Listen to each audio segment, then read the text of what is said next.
जब तक दुख नहीं मिलते, प्रभु की याद नहीं आती।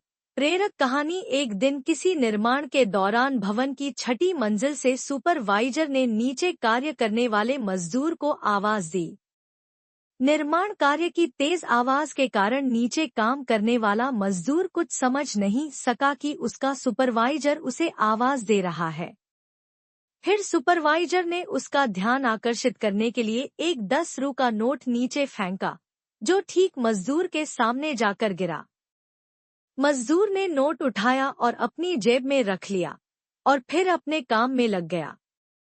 अब उसका ध्यान खींचने के लिए सुपरवाइजर ने पुनः एक 500 रू का नोट नीचे फेंका। उस मजदूर ने फिर वही किया और नोट जेब में रखकर अपने काम में लग गया।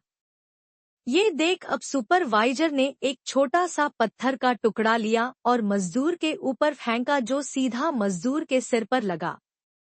अब मजदूर ने ऊपर देखा और उसकी सुपरवाइजर से बात चालू हो गई। ये वैसा ही है जो हमारी जिंदगी में होता है।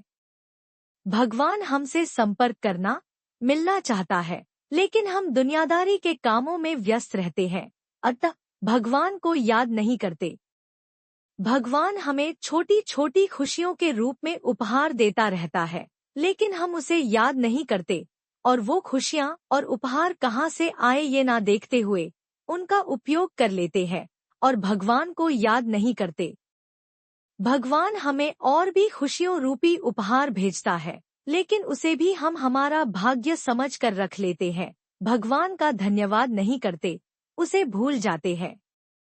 तब भगवान हम पर एक छोटा सा पत्थर फेंकते हैं, जिसे हम कठिनाई कहते हैं, और तुरंत उसके निराकरण के लिए भगवान की ओर देखते हैं, याद करते हैं। यही जिंदगी में हो रहा है। यदि हम हमारी छोटी से छोटी खुशी भी भगवान के साथ उसका धन्यवाद देते हुए बांटें, तो हमें भगवान के द्वारा फेंके हुए पत्थर का इंतजार ही नहीं करना पड़ेगा।